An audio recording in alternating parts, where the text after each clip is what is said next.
Congratulations on receiving your new MarkSet bot, and welcome to the MarkSet bot family. We are so excited for you to join us and start racing the botter way.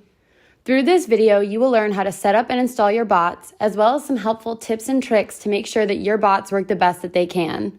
So put back that anchor line, sit back and relax, and get ready to join the future of race management.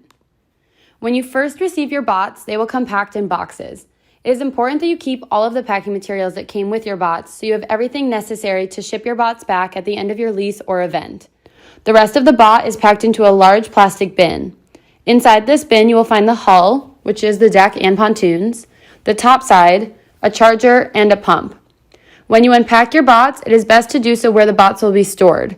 We recommend a grassy or flat area that is close to where they will be launched, where there is access to water and power. Make sure that there are no sharp objects that could puncture or pierce the bots. Once you have your materials unpacked and laid out in a secure location, you will start by pumping up the pontoons and the deck. To do so, you will need one battery and one pump. Start by unzipping the pump, and in the pocket, you will find the black air tube, as well as the black and red power cord. Unscrew the cap on the battery, and then place the power cord onto the battery. Note that it must be placed in a specific way in order to fit. From there, you will screw until finger tight. Undo the other side of the pump. Then take the black tube and use the circular end of the tube and place on the circular side of the pump. Make sure to push down until it's secure. Then adjust the level to be 20 kPa. Undo the valve cover on the blue pontoon and push the tab so it's in the outward position. Using the slotted side of the tube, place it into the valve and turn clockwise until it's secure. Then press the black button on the pump in order to start the pump. Make sure there is nothing sharp in the way of the pontoon as it inflates, and once it's fully inflated, the pump will shut off automatically so you don't have to turn it off. Once it's fully inflated, you will unscrew the black tube, put back on the valve cover, and repeat these exact same steps on the other side.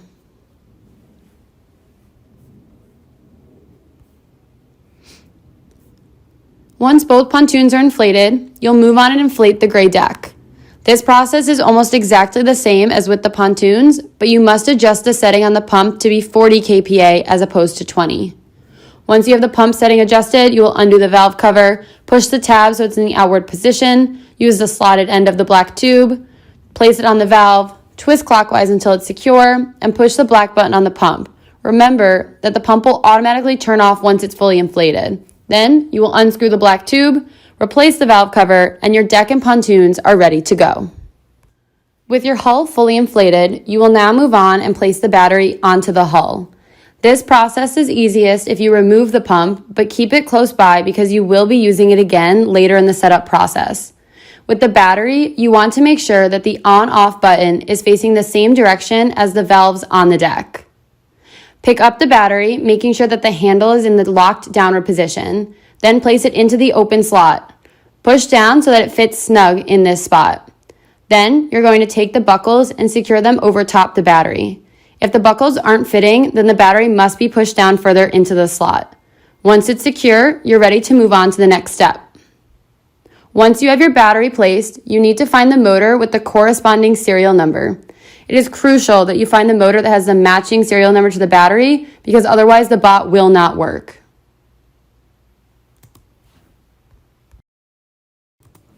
Once you have the motor that matches the battery that you just placed on the hull, you need to remove it from its wooden cradle. To do so, you will start by pulling out the push pins that are attached to the top of the motor. Then, you will grab the motor shaft and pull it straight up to pull it out of the tracks on the cradle. This can be made easier by using your foot and stepping on the bottom of the cradle as you pull out the motor. Next, you need to place the motor onto the deck. To do so, you will pick up the motor and align the tracks that are on the motor with the tracks that are on the deck. Be warned, this can be an extremely frustrating process and may take a few tries. Once they are aligned, you should be able to easily slide it up the tracks. You're in position when the holes on the tracks on the motor are aligned with the holes on the tracks on the deck. Then you will push the pins down and twist the rings so that they are underneath the motor and at no risk of being pulled out. Now it's time to raise the motor from a horizontal to a vertical position. To start, ensure that the positive and negative connectors are no longer wrapped around the motor and are free and clear and won't get tangled. From there, you will rock around to the other side of the motor. Then you will push on the front black lever to release the motor, pulling it straight out. Then push on the top black lever to pull the motor to a vertical position. Pull straight up on the motor shaft until it locks into place. Once you hear it click, it is in position. You will use the front black lever to lower and raise the motor every time you are deploying, towing, or bringing your bots onto a dock. Remember to only lower the motors when you are ready to deploy the bots, and that the motors must be up anytime you are towing. Once you have the motor in an upright position, you can connect it to the battery. To do so, remove the caps from the battery connectors, then place the corresponding side from the motor to the battery. Make sure that they are fully plugged in. Then take the caps and plug them into each other to keep them free and clear and avoid anything getting tangled. At this point, push the button at the front of the battery to turn the bot on.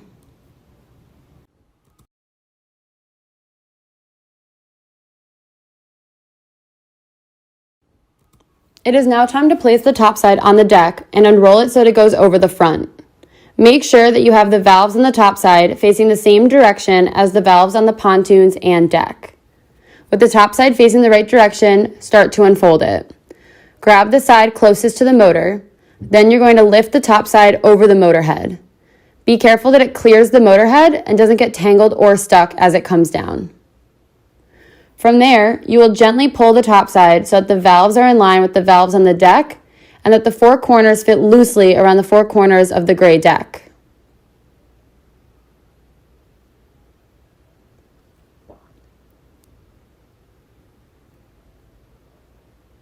With the topside in the correct position, you will connect the four buckles that are in each corner. It's easiest to do this before you inflate the topside. Our newer models feature snap hooks instead of buckles, and to attach those, you clip the silver buckle on the pontoon to the bottom D-ring on the top side. To install the splash guard, disconnect the bottom ring from the second from the bottom ring, then slide the plastic piece all the way in, making sure it fits between the deck and the motor mount. From there, you're going to reconnect the twist lock, making sure that the line attached to the splash guard is on the outside. Once you have the top side placed in position, you're going to reconnect the pump. Then, you're going to unscrew the valve covers on all of the valves of the top side.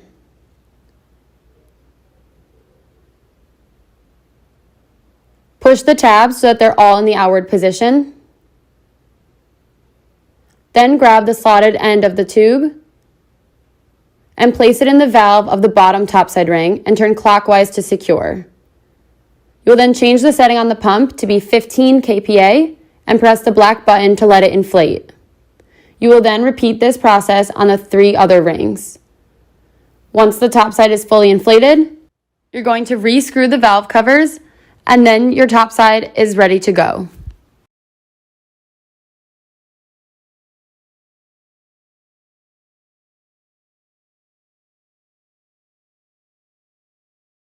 Once the topside is inflated, you are almost finished with the setup process. The last step is to test the bot and make sure that everything is working correctly. To do so, you will need to use the MarksetBot app. The app is available from the Apple Store, Google Play Store, and Windows Store. New users must register and create an account. You can do this one of 2 ways. You can hit the button that says register as a new user and then type in an email and create a username, or you can use one of your existing social network sites to create an account. We recommend using a social network login because this is one less password that you have to remember. Whichever way you choose to register is the way you will log into the app. Once you have logged in, you will get brought to the app and you will see the terms and conditions. The prompt reads, "By accepting this prompt, you agree to accept liability for any harm or damage caused by the MarksetBot online store. The MarksetBot is not aware of its surroundings and will monitor in the direction that you instruct it to go. You must only control it when you can see where it is and what/who is around it. Always switch off the battery before pulling the MarksetBot out of the water to prevent injury if the prop engages. Once you accept the terms, you are brought to the main page of the app. Across the top of the screen is the main menu. On the left side of the screen, you will see circles representing the bots in your organization. All of your marks will be listed on the left side of the app. They can be 4 different colors. Gray means that the bot is offline, either because it cannot connect to the internet or because you cannot connect to the internet. Red means that the bot is turned on but hasn't connected to Bluetooth or GPS yet. Yellow means that the bot is in the process of connecting to GPS and Bluetooth. And finally, green means that it is fully connected. At the bottom of the bot menu is the Routes and Waypoints button. This will allow you to see all of the waypoints you've created and create routes for your bot to travel. When you click on a mark, a menu at the bottom of the screen will pop up. An easy way to think of the 2 menus is that the top menu applies to all of the bots, and the bottom menu applies to the specific bot you clicked on. If the circular icon on the left is red or yellow, you can click on that bot on the left and see in the bottom menu what is connected and what is not. Going through the top menu, you will see a Navigate, Anchor, Stop, Layout, Refresh, and Menu button. We will go into this further in a minute, but to begin, Navigate will cause all of the bots to move to the location you have set them to, and then automatically anchor once they get to that spot. Anchor causes all of the bots to anchor and hold position wherever they are at that moment, whether they are at their set location or not. It is important to know that if you hit Navigate, you do not have to hit Anchor. The bots will anchor automatically. Stop will turn off the props on every single bot. Once bots are off, they are no longer holding position, but are just drifting. Remember, the top menu applies to all of the bots, so any action taken with the top menu will affect all of the bots. We will finish going through the top menu in a moment, but now looking at the bottom menu, you will see that it is almost the same as the top menu. Navigate, Anchor, and Stop all do the same things, but will only apply to the specific bot you've clicked on. For example, if I hit Stop on the top menu, all of the bot's props will shut off, whereas if I hit Stop on the bottom menu, only the one prop will shut off. As you are learning and getting comfortable with the app, it is a good idea to do things one bot at a time so you don't risk turning on or off props when you don't mean to. Now, looking back at the app screen, you will see a map. You yourself will always show up on the screen as a circle labeled RC. Whether you are on the RC boat, on the dock, or even in a different country, you will always show up on your screen as RC. You will also see 2 different colored circles that correlate to the bots in your organization. There will be pink and orange. Orange is where you want the bot, and pink is where the bot actually is. When a bot is in position, those circles are at the same location. A helpful hint is that the orange dot will appear where the bot was last anchored. So if you can't see the orange dots, try zooming out until you find them. To bring the orange dot to you on the screen, a trick is to launch the bots in the water and then hit anchor. This will bring the orange dot to wherever you are at that moment. When you navigate or anchor a bot for the first time after opening the app, you will get a message alerting you that the prop is about to engage. Once you hit accept, you will see a message that the bot has successfully received your command. There are a couple different ways to move a bot. The first way is to manually drag and drop the orange circle where you want the bot to go. Once you have moved the orange dot or dots to their desired locations, you can either hit navigate at the top to move all of the bots, or navigate at the bottom to move just the one specific bot. A more advanced option is to use the layout feature in the top menu. This will pull up a separate menu that allows you to input information regarding wind direction, course length, course type, etc. to build a specific course. Next to the various fields are the measurement units used. At the bottom of the screen, there is an option to auto-pin the marks.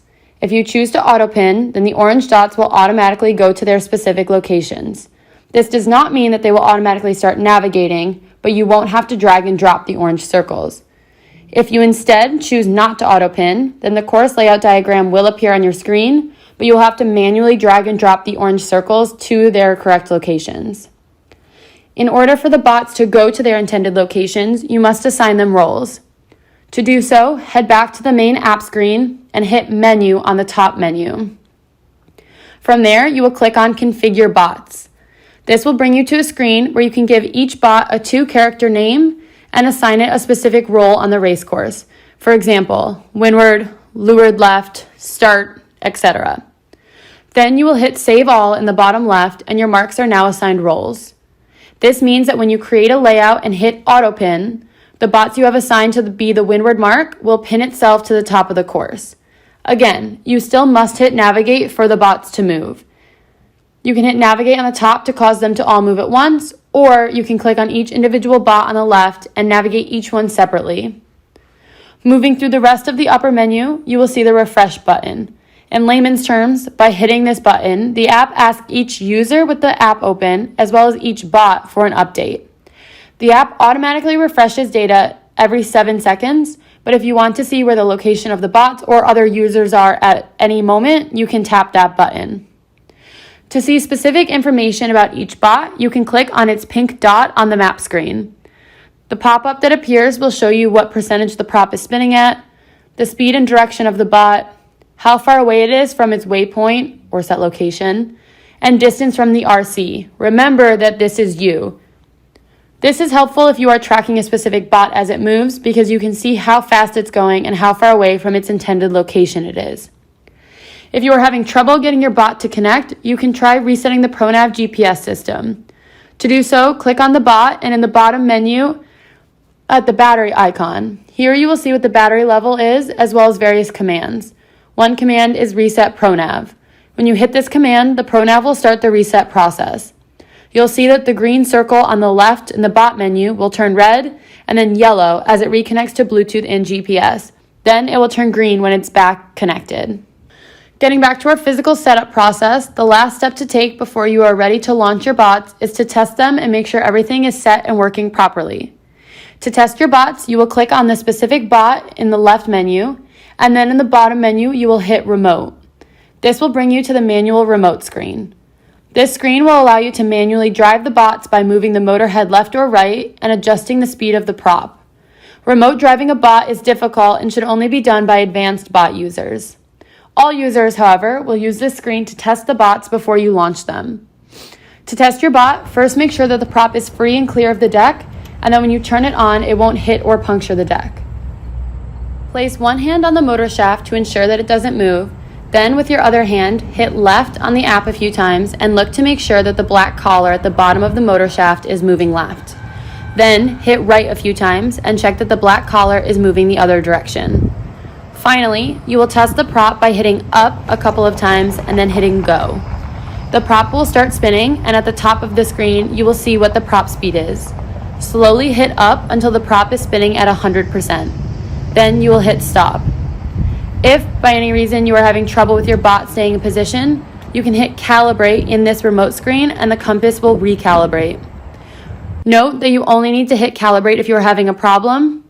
Once you have successfully tested your bots, you are ready to launch them. At this point, your bots are set up and ready to go. To learn how to take down and pack up your bots, watch the videos linked below. Finally, congratulations on your new bots and welcome to the Botter Way.